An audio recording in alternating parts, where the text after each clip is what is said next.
Hey, hello. We're here with another standard matchup. This time it's game 2 of Blue-White Flash versus Blue-Red-White Flash, I believe.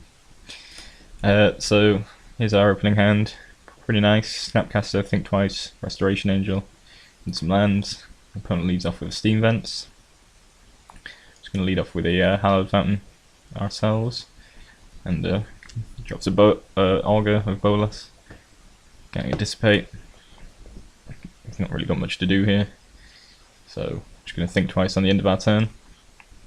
Draw into a Hallowed Fountain there, and I'm going to pass.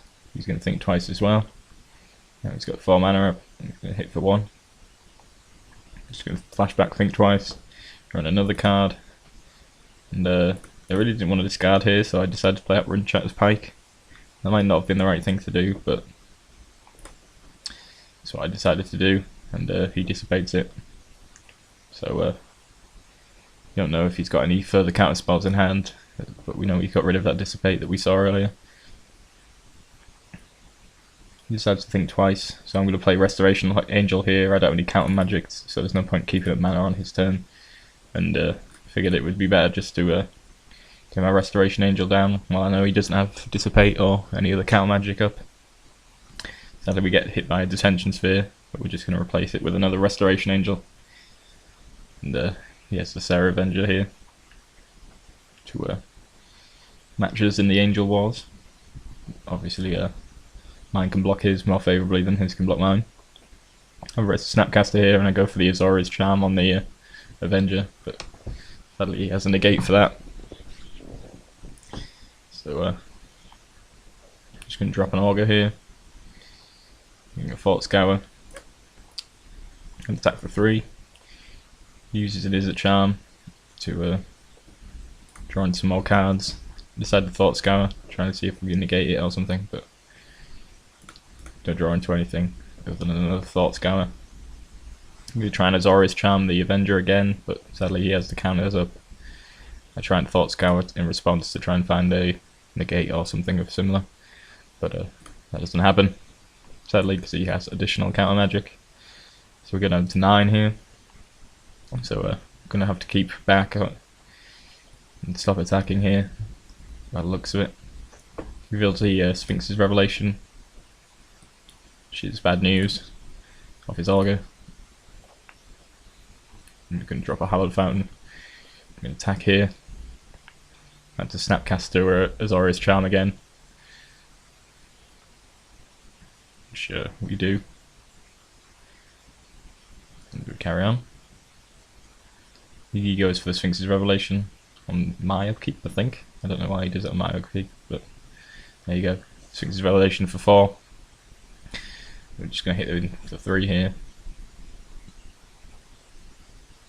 Drops his Sarah Avenger again. And we just a bit of a standstill here. I'm going to Essence Scatter the Augur. We don't really want him drawing any more cards,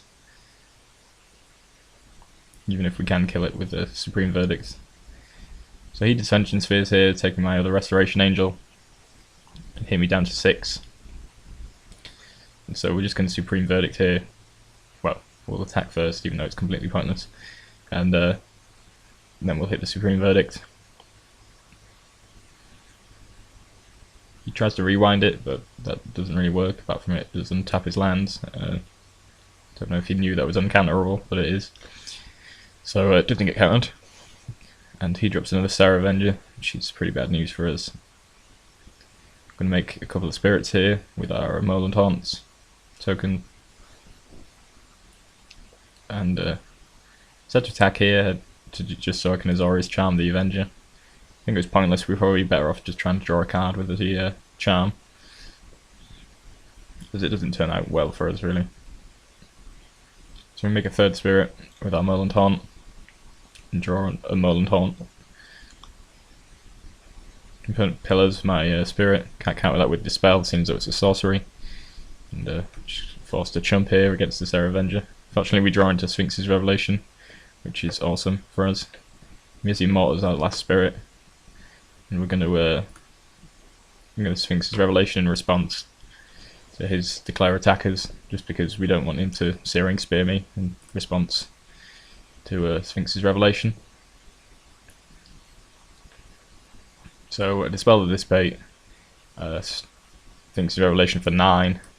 I'm not sure exactly what cards I would have drawn, but my opponent just concedes there.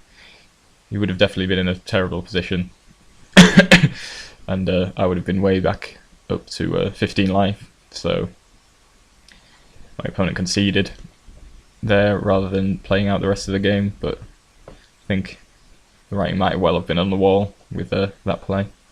So Sphinx's Revelation really can turn games quite significantly, and I think this was one of those cases.